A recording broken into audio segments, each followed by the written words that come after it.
Okay, so I'm going to choose my words quite carefully. It's all about disobedience, but in an obedient.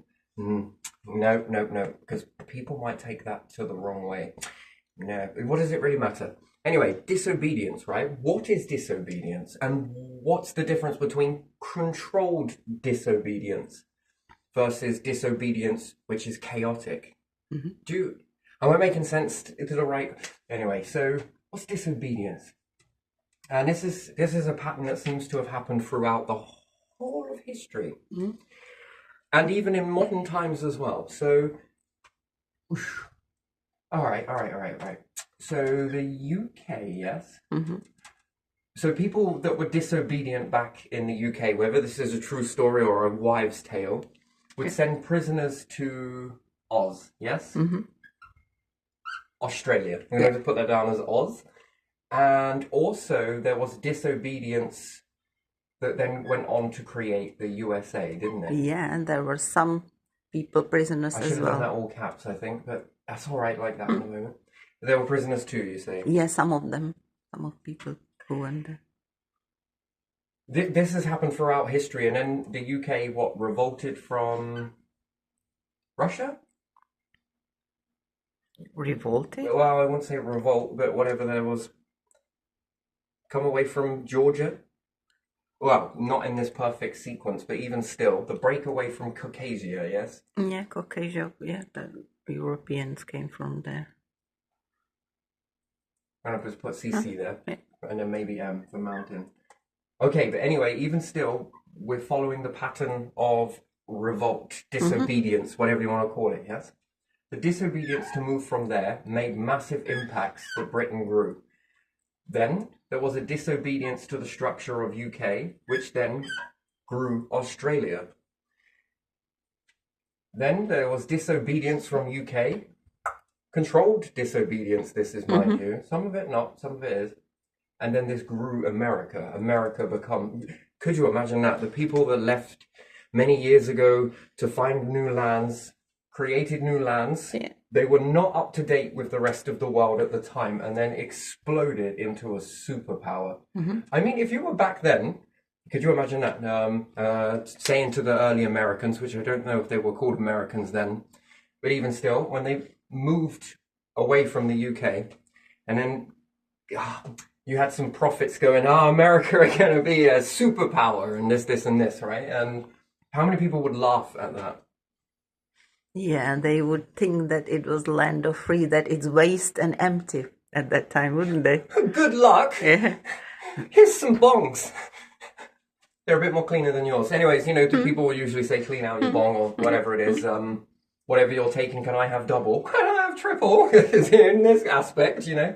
And then what does this do with Australia? How does this become something that changes the lives of people? And it's still something that's unknown just yet. Anti-venom. Anti-venom, right? Two things that this, I think, is it works for something and it works for something else. It has a knock-on effect. What happens if you take anti-venom? The people that take anti-venom, do they not get cancer? Do their cells remain? See, this you got to understand it, that when you do something, when you'd never in a million years, if people in Australia were like, "Yeah, we can get rid of those poisons for you. We just got to inject you with some poison." Wait, what? Hang on a second, doctor. I'm not sure I like this very much. So to give you, technically, it's venom, isn't it? Technically. Now, I want to know what that is. That if you were to take that. I don't know. And how many lives has that saved as well? For people in Australia, how many life savers have they created from that? I mean, that's fascinating. That comes from disobedience, and disobedience then grew Australia. It's fascinating. And you then create anti-venom. Now, this is the bit, right? They could have gone, no, we're not giving you the anti-venom. Well, you can have a snake instead. So, right, you get it? Interesting. But they did, they shared the antivenom. Now, what does that antivenom properties do to people going forward? There must be a record on that of who's had the antivenom and whether they are immune to certain things afterwards. Does it change them? Everything that you do must change you. After all, you were meant to die. something changed.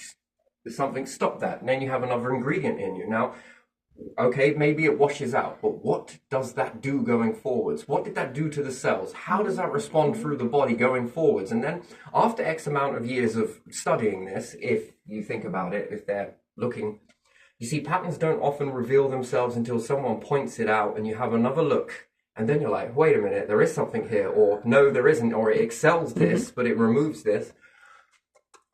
Because that's interesting, because then it plays a role for medicine going forwards off that baseline. Some people have this response and then we give them this. Perhaps the answer to all of the problems lay in other animals, and to think about it, venom. Usually you would never get bitten by a snake. Well, you probably would, but you never live to tell the tale. Now you're living to tell the tale afterwards, yes. Traumatic experience must be absolutely life and death, and I know it's not 100% perfect, but what happens to these people going forwards? Do they live longer? And then if it is, look at that for disobedience. So there's further analysis need to be done on that. Those files need to be looked at, because I often wonder what's happening further on from that. So then we understand that how many lives has Australia created? Then holiday, tourists. How much more safer are other people to travel those lands? As opposed to back in the day, people probably wouldn't go there because of how toxicity it was. That's why I think they made it into a prison. Britain, you got some sick ways. I mean, the cannons in India, gee me, and Australia. Why would you stick them in a poison land? Everything there apparently seems to be very poisonous. But going forwards, if those events didn't happen and there wasn't breakaway from the structure, would this be here today? These breakthroughs? And the answer is no. And America to go on to be a superpower. Now, we're understanding a lot of this stuff, this sort of breaking away from things, and look how much. But again, UK knocked down a lot of monasteries. There was, although it's, depends how you look at it. Some people say good, some people say bad, some people say bad, some people say good, some people say good, some people say bad. So it's shades of grey. Look, we're not going to sugarcoat it. Religion is a trigger word in two types, because of cell memory and also because of the... I love the concept of it, but the certain ways it's sort of... been a lot of persecution. Lots of that. That is deep in the people, execution of people as well. Perhaps not directly, but indirectly. All of this sort of stuff starts to build up a trigger in the species, so that when people say religion, it becomes a trigger word. Now that's a trigger. And it becomes quite a painful thing to walk through and hold that weight. Then there's obedience, then there's a certain way to be. I'm not saying that it's stuck that way, because it can evolve, transform, but it becomes into a trigger word. That's the thing, isn't it? Isn't it beautiful how things change naturally based on these triggers? So we think of war becomes quite a trigger these days, doesn't it? Don't you think? Yeah. Poverty is trigger. And eventually, what happens? You get rid of poverty. What happens with war? Well, you don't get rid of war, technically, and you don't get rid of poverty. You reverse it. The same way you have venom, that you can then make anti-venom from it. It's reversing, using the same structure. So mainly war is a trigger word. Yes, it is. But when we look at soldiers, what are they actually training for?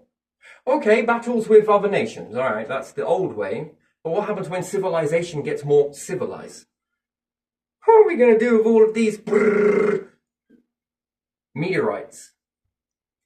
You need a ship and a platform on ocean in order to advance through territory, yes, and push your territory. Space. Do you see how all of this, and then rather than, let's say, destroying life, which technically it's not, if you think about it, it's also protecting life. Yeah. It's a fickle thing, isn't it? It's very, no matter which way you touch it, you get cut. Bit like me, sharp by name, sharp by fucking nature. Anyway, but still, handle with care. In fact, don't handle at all. Observe from a distance. No, I'm just kidding. So, as well as we understand that that's, detrimental to life, it's also generating life, right? Yeah. And it depends on what war is used for. My word. We're running out of pens. I just don't want to use a permanent marker. Here. Alright, I'm going to have to go for it. It probably won't work either. Yeah. Would you look at that? Alright, I'm going to put these ones down. So it also destroys life, but it also preserves life. And in destroying life, it always allows what you are to expand further, doesn't it? It's technically, in a weird sort of way, that is what is happening, yes? So if one thing is diminished here, you have expansion for yourself. That is a very strange phenomenon, but that's just the way it is. You can never really look at it as just one objective. And anyway, if the world was to agree on a certain structure, the war doesn't become other people, other nations. It's about using the structures that you have with military to expand what you are going forwards in space. It's a hostile environment. So is a battlefield. Perhaps maybe not so much today, as much as it was resonating with people in World War, but to call them soldiers might put a trigger in people that would mean that eventually it closes a chapter. However, there is always a closed chapter of the UK in America, closed chapter, but it reopens a new one. It evolves into something else. Yes, this flower may start to, it looked good in the beginning. I'm not bad-mouthing the UK because I'm going to get onto this in a bit. I am and I'm not. I'm not bad-mouthing America, but I am and I'm not. I'm not bad-mouthing Australia, but I am and I'm not. We've got to see the negative in the positive, yes? The flower sort of closes off, it's done its job, and then it dies. But is it the end of the plant? No, technically the flower hasn't died. Well, because it's still a plant, it's still alive. So just let go of something. And yet there's another one in bud. And this one opens up. This one drops off. If you've ever noticed that with the plant, well, especially the plant that I have, it opens one at a time. If I pollinate it, it drops even quicker, and then the next one opens. Aha! And then if I pollinate, it does it one after the other.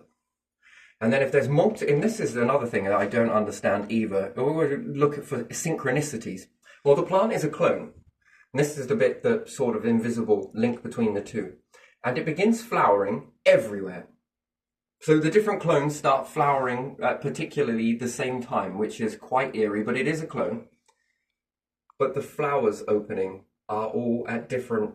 It's almost like a chain between them all. It's very interesting. How are they sharing that information? Has it been pre-programmed as it's been cloned? We'll do it this way, but you're going to do it this way. Again, it only takes one of them to produce or to come closer to a male plant, and they all get, pollinated in the process. That's all it takes. It just takes one. So, yeah, I see that sort of supporting. Man, that's interesting. The cloning is a fascinating thing. It's a very old life form to be able to have the ability to clone. There's also that worm as well. I can't remember what it's called, but still, technically, is it a clone or more of a splice? That's still interesting. Fascinating. Anyway, so with soldiers, we understand that that might start to create that friction that's not healthy in humanity. Doesn't mean that the soldiers are. No, the title. It's the title. It's all about the title. And therefore, it's the belief system. These people here were in disbelief that this would be achieved. Now it's like, okay, now, where the hell did you come from? And in Australia, the disbelief that anything would expand from that. But it did. That's interesting, isn't it? And then we all share. This is why belief is something. One belief had to close a chapter. And one chapter was open. It's usually cooperation and people working together to make that happen. And then again, a closed chapter from the UK. That was the end of all of that. And this is the resilience of life in its purest form. And then a chapter opened here. Which then, you would never believe it back in the past, would you? That people that thought, your ancestors, again, this becomes a trigger word as well. Again, it's a belief though. So then you have to change the wording for your belief and then have a whole new belief system built around it. And what this does is then creates a new type of reality with less triggering words. When the words get too much, when the triggers get too much and the triggers all hit in, there's something else needs to happen.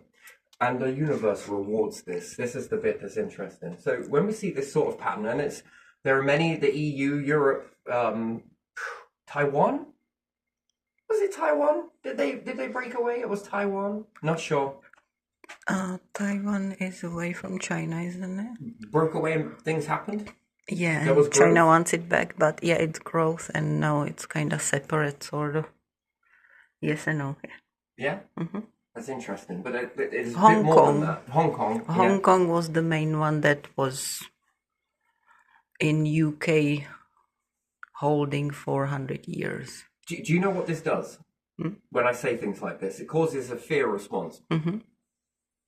And it may make the people in the UK or China or anywhere else feel that, oh shit, oh, no, because the beauty is, which usually it makes you clutch your belief more so, and you double down.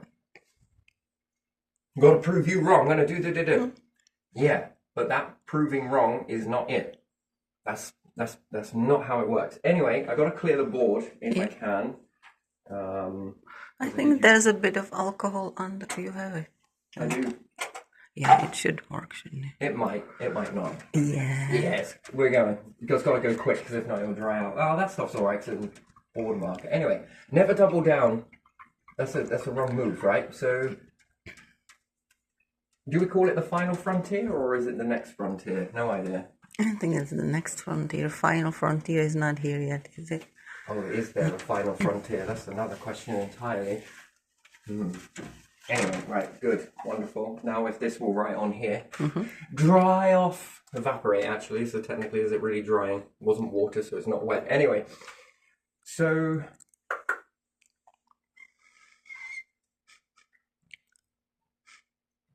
space is the next one. Yeah. And it doesn't matter whether you are the most, you've had people break away from you or not. Hey, it's been a part of the process. Maybe there was intention to do that all along. But if you go back into the times of people that were living in Britain at the time of all of these changes, they were in disbelief because they were holding on to their belief system as being the strongest structure. And sometimes, until something new comes out, you still believe that that's the strongest structure. And they were in disbelief that anything would happen. So they died with a belief that was, it's never going to happen. And then they're in that awareness. I mean, if you could resurrect people, that's a fascinating thing, really. Who could you resurrect and why would you resurrect them? But if you could resurrect those people from the past and go, yeah, have a look at Australia in today's world. Have a look at that. Well, I never. Yeah, it's very your belief system, didn't it? And again, for the people that went off to America in the early days, and again, you resurrect the people around the time and, yeah, have a look at this. You see, sometimes we believe that in death, that's it. That the belief stops and you die with your belief. I mean, yeah, if there wasn't a variable of resurrection, and there were people be like, I don't believe that. Well, have you seen how many times this universe crams it back itself into itself, comes back out again, and yet there are different ingredients each time. Think about it in a cycle percent or understanding. If life forms manage to survive over one cycle, and then they're into the second cycle, their life forms that they took from the first cycle are now old. And as a result of being old, they will appear young.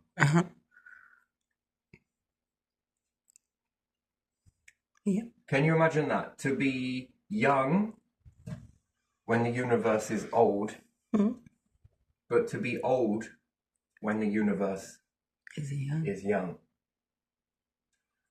And then to become ancient. Ooh. If that is reaching eternity. But again, then you would need to factor in periodic tables and not get stuck on a belief system. Speed of light is the fastest thing. Speed of darkness doesn't exist. I mean, at the moment it appears like it doesn't exist. To me, what's the quickest way to travel safely across the universe? Oh, amplifying a black hole, for goodness sake. If you can concentrate that gravitational force, now at the moment it automatically falls into so the Milky Way and Andromeda are falling into each other. Yeah. Gravity loves hugs. It really does, especially black holes being the pinnacle of gravity, I would say so, personally. Now, that is automatically happening. There's automatic living with humans, vessels. We can automatically live. Or we can take control and manually live. And the universe was like, yeah, Go on, Em, see what you can do. I'll carry on with this stuff, but you go and get on with that. Just give me a heads up if you need me. Actually, I need you. Throw a volleyball. You could try it like this. That's pretty awesome. And what about if I did a bit like this? Yeah, that could also work. Douche, you play volleyball anyway. If you would take the safest way to travel, would probably not be to travel at all. Mm-hmm. Technically, would seem like a very interesting thing to do. Are you more protected in the center of a roundabout or on the edge of the roundabout? No, center. Center. Yeah. So that would be like being closer to the black hole. Mm-hmm. Yes? Because you've got a lot of, maybe, a lot of shrapnel around you, especially hot guzzling stars, right? Yeah. Depending on how it's structured and different things like that, and they will change their structure. And the black hole in, let's say, the center, the last thing you want to do is suck in a load of stars. I mean, so you have to make it like a strobe, right? Could you imagine concentrating the energy of that to pull whatever you want towards you? Maybe you could pull in all the stars as well. I mean, it's not without its problems, but still, it can be done, especially if we think equator. Mm-hmm. And we go at the top and find a way to pull things in towards you. It becomes a vacuum cleaner in essence, and all of the little pieces further away, whatever you aim this force to, begins to pull things in. Now, what's the speed of that? That's when speed becomes apparent, right? Yeah. What happens if you encapsulate a star, which we look at shooting stars? Yeah. Well, same difference, really, isn't it? Mm. This has got a different fundamental, I don't know, ingredients go into it to create this. But if you were to wrap a star and then leave a little bit of energy going this way, it's going to give you propulsion either way you shake a stick at it. Let's see if it can withstand all of that. Anyway, sorry, I'm really fixated on this at the moment. It's like a cannon, to be honest, if we encapsulate a star. Beautiful. But anyway, even if you were traveling in this process here, and we're going to make this look more like a Saturn experience, yes?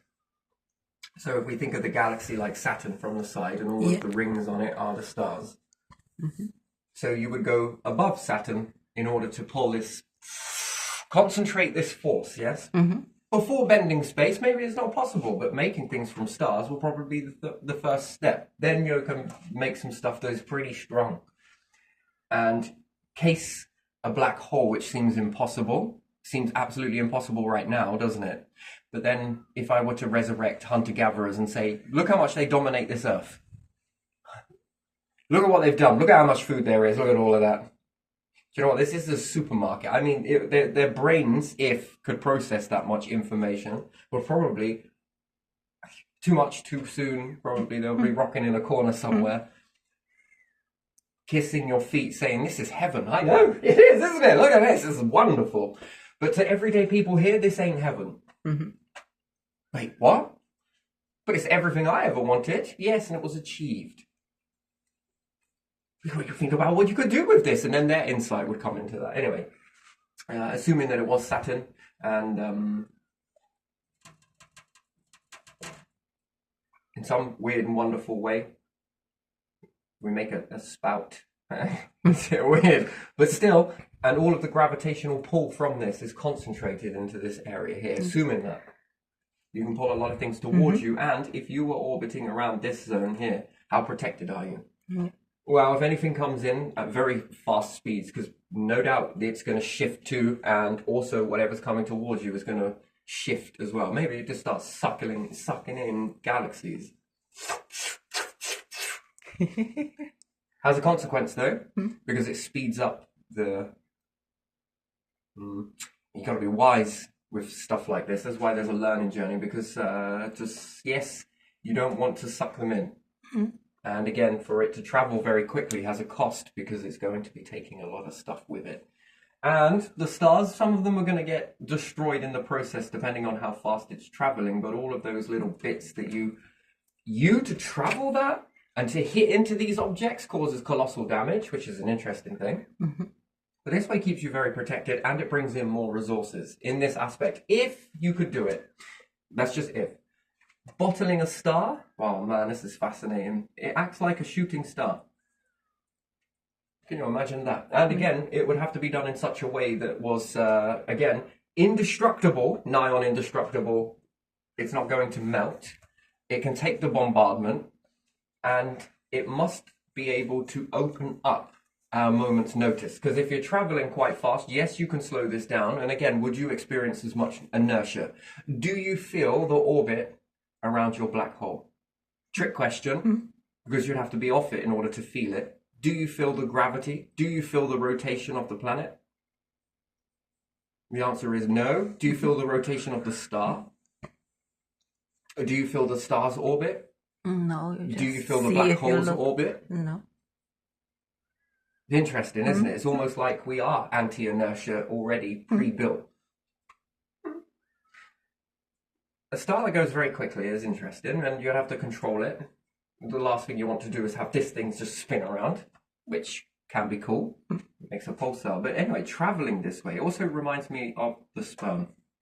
Yeah, it does, doesn't it? A bit like a shooting star, and the planet is the egg. It's the only really way I look at that is it's a colossal egg, and it's a very small shooting star, which just reminds me of conception. Yeah. A lot of this stuff that plays out just really does remind me of this.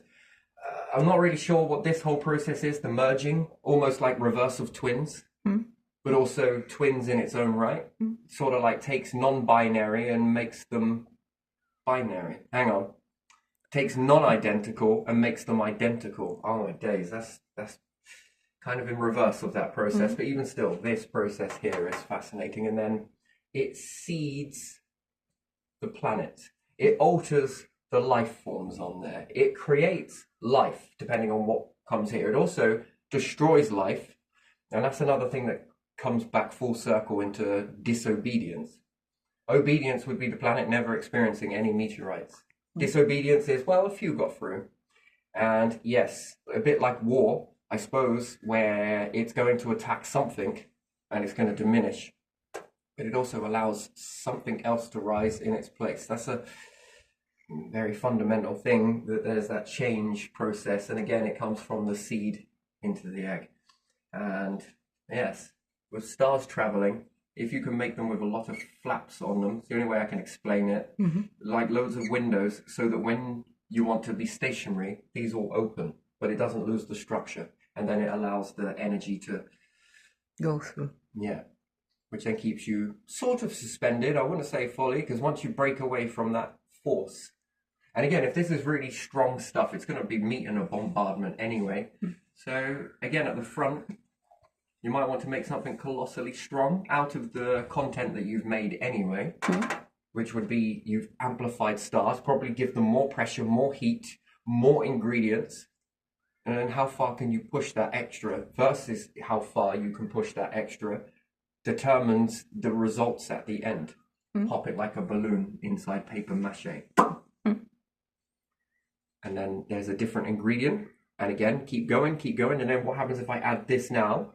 This ingredient, if I go past iron, like by 7, let's just say I'm not going to sit there and label everything because it's just barbaric. Anyway, if you go past iron, I'm just going to give that an I, so we just understand that. I might draw an I. Iron, and we go past that by 7.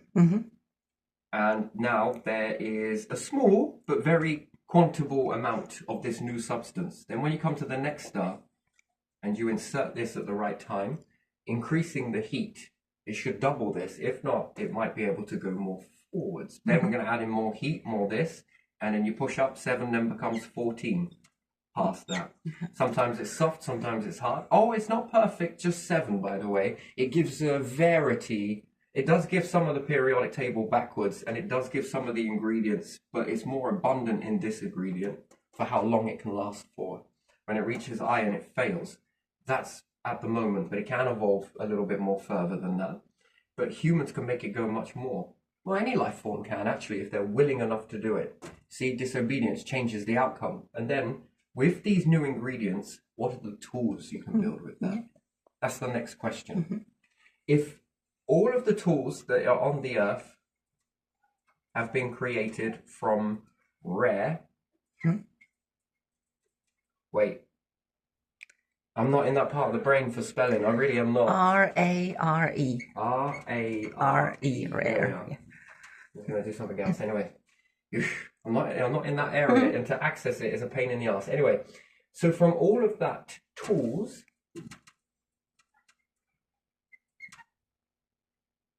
from rarity on an earth, Mhm. those tools gave you eyes to see further, Mhm. to live longer. Mhm. I'm just not there in that part. Yeah, you got it right. To live longer, to defy extinction. Mhm.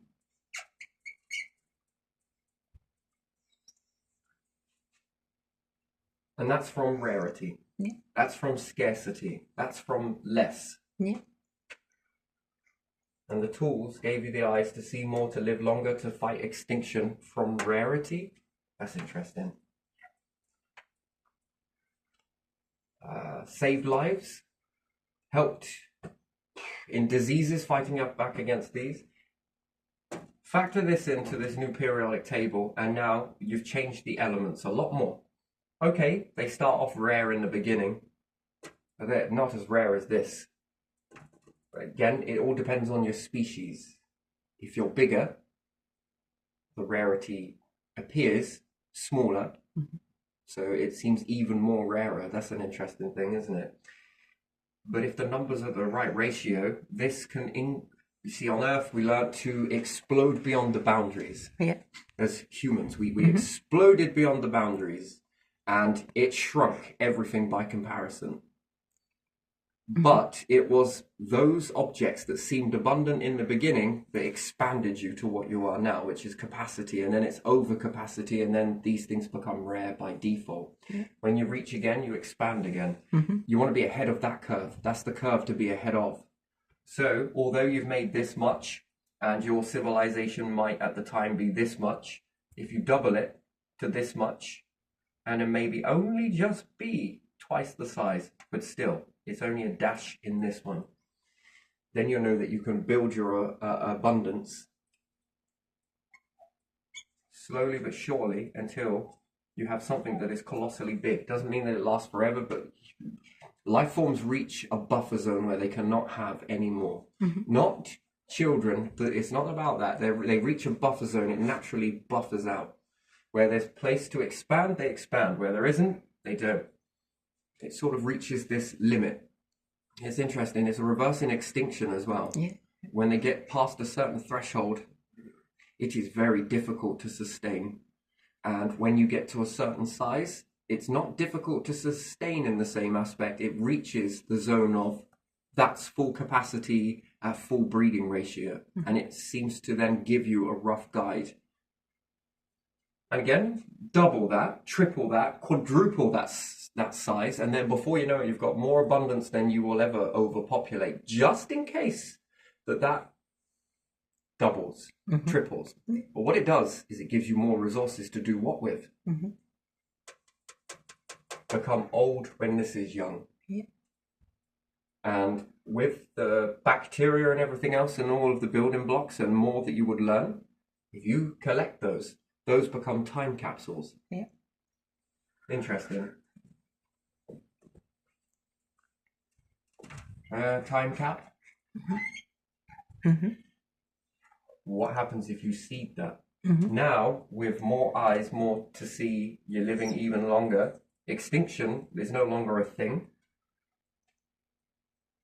This becomes you becoming what you would determine, as the ancients would say, God.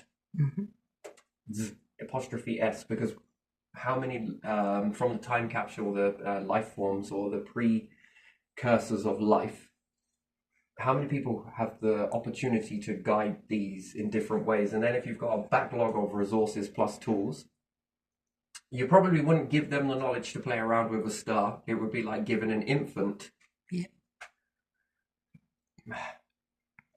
petrol and lighters and knives to cut food. I mean, you just would never do this to a little one, because you know that they just don't have enough in their minds yet to be They don't understand the danger. And even if they do cut themselves on a particular object, I don't think they still learn that way. They would still be hesitant to pick it up. It's repeated cutting, isn't it, that would probably do that. It's repeated until the understanding enhances. You just wouldn't give those level, again, it's like giving a child a gun, a knife, a sword, whatever it may be. These things you would think are everyday for us adults, because we hold enough wisdom to be able to operate these safely, with variations in that, with a lot of people that may use it in a different way. Some people carve with it, some people cook with it, some people do this with it. It's a very small number that actually abuse that beyond that limit. But again, children often more are the same. You expect that, and therefore, until they have expanded a little bit more, therefore life forms, until their awareness is expanded a little bit more, that then they can utilize these tools. And it almost shows you in history that the ancients seem to have had a lot of this expansive knowledge. A lot of it. In fact, looking up at the stars, again, makes me wonder what happens if you'd have gave the Mayans access to some of the technologies that you have today. How much more further would and again, I don't like the question mark there. It shows a lot of promise. What happens if I could reconstruct the arena for the Mayans?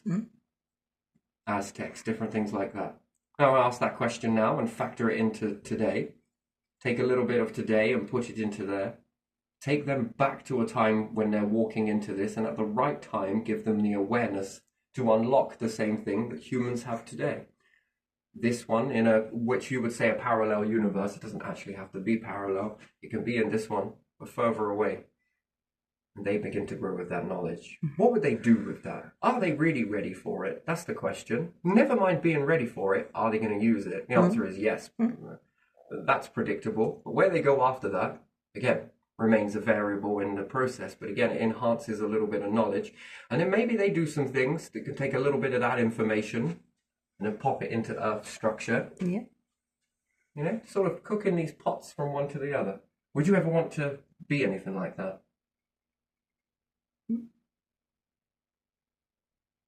Yeah. Yeah. Yeah. No? Hesitant? I was expecting a straight up fucking right I would. Yeah. Because you look at me with the eyes that I'm like, yeah. You would never like to do something like this? Yeah. Like to go around and have that sort of... Do something. You got to be trustworthy with that. Yeah. Because likewise, you can pit them against each other. Couldn't you? Yeah, you could. There's a reason why life forms are so far away, isn't it? Well, except for on your own planet. I mean, that's infestation, that is. Yeah. That's a lot. Yeah, that's the test how we poke each other already. What's that? On different continents, people who came from different continents is like, need and like then they look like this or they do look like that. You see, that's the test. Oh my god, that's so beautiful. We want some of these here. Does Australia have British finches and Australian finches are sold in Britain? I don't know if they have British finches, probably not. They have enough of their finches. I don't know. I don't know why they sell here tropical birds. And it's still okay to say Australian finch? It's not xenophobic? I think that one of them is called that, probably. I think some of them. Yeah. That's a confusing riddle in itself. But anyway, and still, you know, we was talking about this UK have broke away and also have had individuals break away from them. I've got to ask the question, did this ever come back to support your nation? The disobedience, it's an echo, right? So to go from one to Australia, UK, to Oz, to USA, and then in that process, have they given back? Yeah, there was a trade always as well. Exchange of people travel, people move here and there, and you see different whatever they have there and it's not here or the other way. So a cycle. Yeah. what goes out is returned. And that's also if anything is good or bad, positive or not. Yeah. And the same here? Might be in next generation, but it happens. No. This is all the way through. And then through these, and these ones orbit round and give to Australia and then back. That's interesting, isn't it? That is the echo loop. Mm-hmm. And the same to be said for Caucasia, Europe. Mm-hmm. Which, again, if we were to put all of these in a line, it starts to look like DNA structure. Maybe not, but still, the thread. Yeah. What's that thread? The commonality. What are you? Life forms. So, as anyone might panic in that sort of structure, like, oh no, you don't know, it's different. What do you think happens to you when you go to space? In what way? You break away from the structure. Yeah. You see, everyone feels that it's the end. Oh no, where would we be? Where would we be? You stop panicking. You already are the very thing. It's in there, right, plain in sight, in front of you. Yeah. We call this industrial revolution, yes? Yeah. That is there. You already have that. Okay? But what do we do with the soldiers? Exactly the same thing. Transition. Yeah. Hostile environment, this, and this. And also civilian. Education, already there. It begins to align over. Okay, there's a better education in this one because it becomes a way of life, and not just a way of life, a very enjoyable way of life. It also structures the education to have the unknown and what's currently understood, upside down question mark, and the question mark. Mm-hmm. Yeah, anything is possible here. Now, never mind being a superpower, which is brilliant, don't get me wrong, that's fascinating to watch that. That is very special. That is something. Do you notice how they smack they touch it and it sparks? Yeah. America in the early days, Australia. Yeah. Yeah, I do. And in the process of that, you see the way it sparkles for a bit. Mm-hmm. Well, what happens when you start going over to space? It reignites again. You become a super species. Yeah, you reach somewhere else and it goes again back and forth, doesn't it? Well, when reaching for space, then, what factors back in?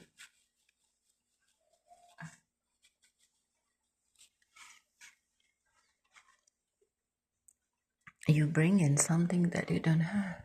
Knowledge. Yeah. And again, if it were the UK as well. Knowledge, materials, you learn new things completely. You find out that maybe you were wrong about something. Right?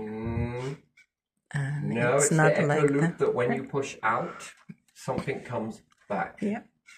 And how does that then feed into the world, which then pushes back out? Mm-hmm. And if another part is doing this too, they're pushing out. Mm-hmm. And then something else comes back in. Yeah. And as a result of this, if you keep growing, this is a very beautiful pattern, by the way. It's one of my favorites. And then, as well as it going this way in this loop, the structure also goes this way. Yeah. And this causes them to push out a secondary, which I'd need another pen to do it, which a different color, which would then represent that these ones will go over to here. Mm-hmm. What they do with this pushback in the UK, they will play around with something that might be different to America and Australia. And therefore, this ratio starts. And let's say that these ones are using red. Mm-hmm. These ones are using white. These are using blue. Mm-hmm. These strands then turn into a purple strand. And then out it goes again into this purple strand. And then it comes back slightly different. And again, they then build again and then build this way. And these ones build into this one. Any structure, you can do this with all of the nations. I just keep it this simple in this one just to explain it. Then what do you become? Mm-hmm. Superpower, which technically it's not space. Mm-hmm. It's soul first. Yeah. This pattern gets bigger when I start to factor in solar system or I start to factor in planets. These become the variables. This is just a little bit into the way I think. This is a path I follow in the mind. I like this, and everything has to hold together bit like atoms, I guess. But anyway, the strands that hold everything together. In order to hold it together allows you to memorize longer and hold on to things. Because if not, it gets very chaotic and some things start to fray. So you have to keep these in an orbit. So you go solar system. Well, technically you go planet, then you can go planets, then you can go star, which is then your solar system as a whole. And then solar system to another solar system. Don't know if it's called the same or we identify it differently. Either or, star system. Then this becomes galaxy. Ooh, yeah, that's mental then. And then galaxies. And there is more above, by the way, a lot more above.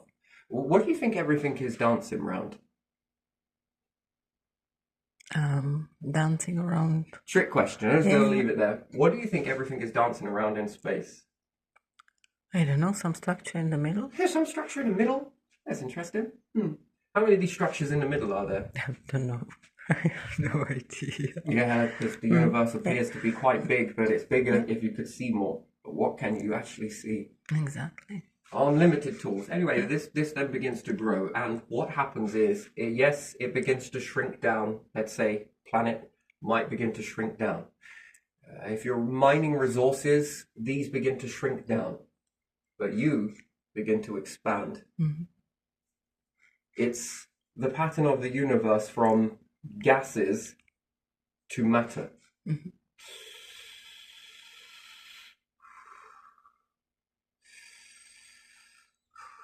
It's just the way it is. Unfortunately, that's the way it is. Isn't it beautiful? It's very good. And even in a failed attempt with all of this, well, it kind of still goes back into the structure as a weird thing. Eventually black holes must not learn what you create in here, because they will work it out. And the objective is never to let them work it out. The more information you give them, the more they work out. Depends on when you give it to them. And then they need time to work that out. That's an interesting thing. Time. If they get it too early on, it's just fragments, and they've got enough to chew and enough to learn, and eventually they share the knowledge when they come together. Yeah, it's quite a thing, because what this one knows, you might want to think of them as little brains, but they only know what's around them, and these ones know what's around them. If this one doesn't know the stuff from there, but this one over there doesn't know the stuff that's here, when they come together and merge, they understand how to devour both now. And it makes them more powerful. And then if they absorb another one, do you know how much information they're sharing? They all have little pieces of information. They all do. Little puzzles. It's only when they fit all of those puzzle pieces together, and when the final piece falls, that's when there's a recycle. Yeah. And the puzzle pieces are scattered. Interesting, isn't it? Very interesting. Or a bit more like this, till it all comes together. Oh, I guess this is probably called string theory, no doubt. I don't know. Call it whatever you want, but... So could you imagine that, becoming super species? Yeah. Because that's what you will become. And the structures that you have are already platforms for a next step anyway, so technically, don't you think you just adjust them in this new environment? And again, what you build there, whether it fails or not, and you're going to fail. You're going to fail with a lot of things. But that's a good thing, though, isn't it? You know, you've got to take Edison's mindset into that. Edison always at the forefront. Yeah, I think the only one that was actually proud enough to fail in front of people, I think it was more so, isn't it? As opposed to most of them hide their stuff and then show you the result, which then to you think, oh, I could never do that. Yeah, because you don't see the failure. That's what Edison's very big teaching is. I think that's with the construct of that. That's what I take away from it. He failed a lot. And yet that become a part of the process. But it gives people inspiration, because then it's okay to get things wrong. It's okay to fuck up. You still get there eventually. Yeah. But the objective of that is don't give up. I think it's the keep getting up, keep pushing through, keep going. But it's draining resources, yes, but we just need that one eureka moment. And that's another thing as well. Factor that in with resources that come in, and it becomes unstoppable for people to push towards this. Again, not just Edison. I just wonder what would have ever happened if Edison and Le Prince would have come together to make a. What would have happened in that? What would be you see, that's a unknown, and wasn't it Tesla? Someone asked Nikola Tesla, well, how does it feel to be the most smartest man? And he said, I don't know. You'll have to ask Einstein, Albert Einstein. I think the question was dressed as who is more. It leads towards this question, so there's a bit of backstory to it. Who's more intelligent? No. What happens if those two came together? Yeah. Oh shit! That is again. It's what does that look like? How would that have been? And then it's like Louis Le Prince and Edison. What happens if those two came together? What would they make? How faster would it be? What problems could they share? It's a bit like two black holes. You got pieces of puzzle, and you've got a lot of knowledge. You've got pieces of a puzzle opposite to this person, but also a lot of knowledge that this person lacks. And then if you come together like a jigsaw, what could you have done in that? What would have? And now it's a big question mark, and I do not like question marks. Do you? They're too upside down enough on this one. Yeah. And it poses a bigger question. What if you could resurrect all of these people? All the way back to Da Vinci, anyone else, and all that. Male, female alike. Hermaphrodite, if you want to throw that into the mix as well. Anybody that comes from that sort of. Now, put them together. What should you do? If you acted like black holes and the information around you is all held in your stars, the way you're cooking up those pots. What happens if you come together? That's a lot of knowledge. You're tapping into, I don't know, you want to call it darkness as reverse light trifecta. Nice. Yeah. The bit in the middle, right, is the bit that holds. That's interesting. Very interesting. Yeah, and another question I just want to leave it at, maybe not. If you could create your own solar system. Your own solar system. It was given to you like this. Automatic, it's going to go like that. All right? Maybe you can't slow those processes down. However, you can look at those and think, what do you want when you grow up? I want a fish tank. You do? Yeah, I want to put in this biome and everything. Oh, that's wonderful. Can I interest you into a solar system? Oh, what does that need? Well, it needs a light. Right? Yeah. Lots of things moving, but they can move in two different ways. On Earth, the thing I would look for if I was looking for intelligent life in the universe, do you know the pattern I'd look for? What? Straight away, before seeing anything else, I'd be looking at orbits. Because I believe any intelligent life forms will do this. They will make some things orbit this way, and they will also throw something this way. And they will throw something. They will decorate. That would be something I'd look for. Maybe very difficult to see, but the wobble of that star will be interesting as anything. The ones that wobble the most in this sort of weird. Whoa, wait a minute. That would be a good hunch for me that there would be life there. Now, whether you can communicate with it or not, and whether they're paying attention, there's a completely different thing altogether. And whether they can see it, something else entirely. But yeah, I'd be looking at orbits. Anything that orbits a star unusually is not done accidental. For it to uniform in this way, that defies the. And again, even if they didn't succeed and they got wiped out in the process, again, there would still be. That would warrant closer investigation. And if you could get there, come here, my little black hole Hoover. I want to bring that star a bit closer. What's going on over there? Interesting. But yeah, before it gets to destruction, that's the problem. That if you see it, it could already be gone. Which means that they could already be gone. Or they could already be gone in another direction. And then if they start this new orbiting off, you won't see it for an X amount of time, right? Because the light hasn't reached you yet. That's interesting. Do you see how safe you are? Yeah.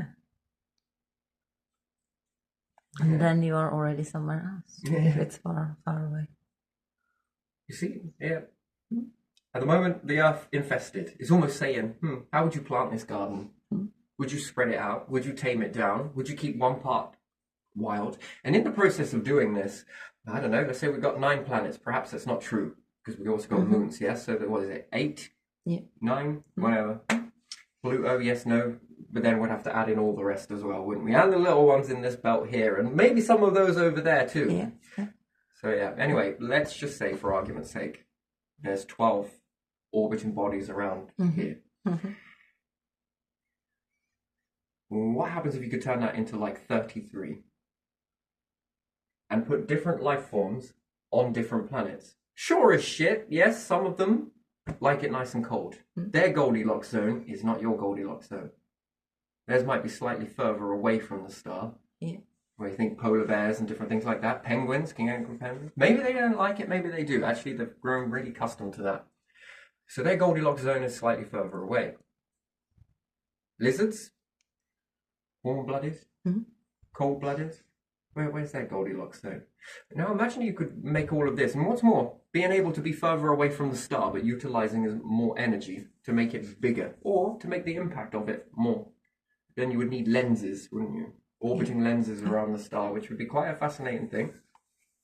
But so it hits at the right area at the right time. And then what type of orbits are you going to have? Some that come in nice and close, then go further away? Nice. Nice. Could you make it spin quicker? Could you make it spin slower? Again, rotation is also responsible for climate. And Goldilocks zone, interesting really, isn't it? Yeah. You get a longer Goldilocks zone along the back, which most of them migrate. They probably will, naturally. Don't need to be told that. And by doing this, you create lots of havens, lots of safety nets. Well, the Earth sits there as it does. How many disasters could that be away to total collapse? Now, if you made multiple Earths, and again, you can make these orbit in a way that you pop out one Earth beside one Earth, and then another one, and then another one, until it shares the same orbit. A bit like a ring. So rather than seeing Saturn with the rings around the side, we'd be looking at the star, but with Earths instead of rings that go all the way around as a ring system. Travel would be dropping from one to the other. That would be interesting. Holiday makers, that would explode. Let's just say you could do that. What happens if a meteorite hits one of those? You have still the rest. Tell the rest. That's the eggs in the basket, right? We often use this metaphor a lot, but do people really gravitate towards what that's telling you? We think all of these sayings are, someone made it somewhere. Don't put all your eggs in the same basket. Why, do you want to carry them? No, put them on your ears. So there again, that's still the same eggs on the same vessel. The vessel falls over.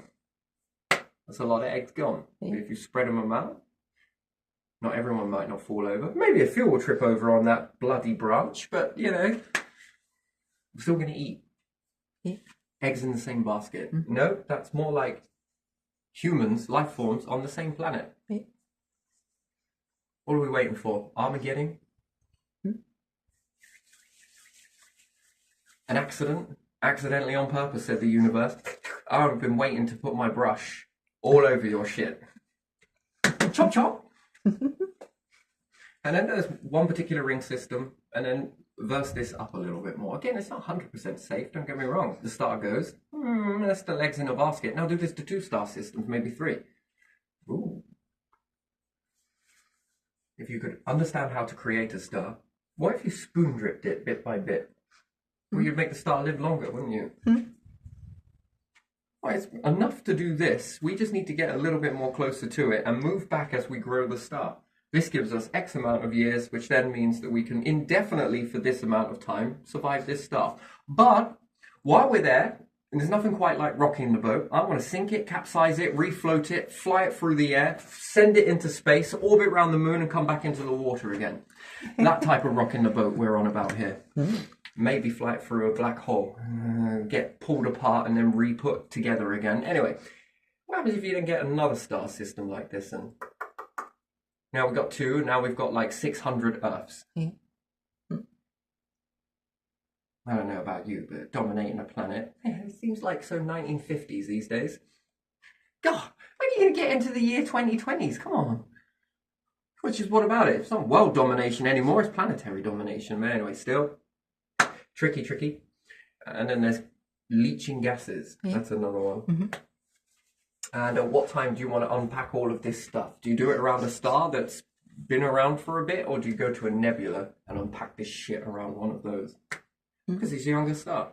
This one, yeah, by the time you reach that, this is Grandpa. And if you've unpacked all of that stuff, oh no, it's so backbreaking. God, I hate my life. People will be like that, I think. And then get comfortable again. Do you think so? Do you think people get comfortable with that? Ah, it's alright, we got Mars. Ah, fuck it, it's alright, we got Venus. Yeah, people get used to different after a while. Come on, let's keep making the capuche. We're going to stay here. Don't worry about the star. The star's fine, all right? We're going back into ancient Egyptian mythology. Ra is good. We're like this with him. Come on now. That creates a new belief system that keeps you fixed into the foundations. And we all know how that one went. Or do we?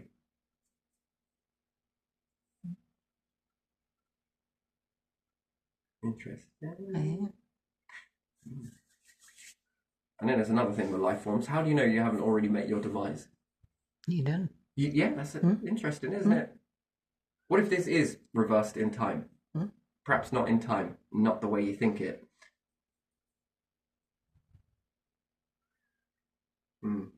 Anyway, that might cause fear though, mightn't it? What if you're already walking towards disaster but don't realise it? Already have walked towards disaster. Something went pause in the meantime.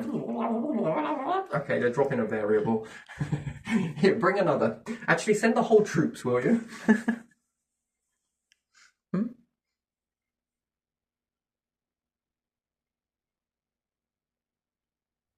And everyone gets a sudden shot of deja vu when they see the star explode from a safe distance. What's that feeling? That, my child. That is because it was you once.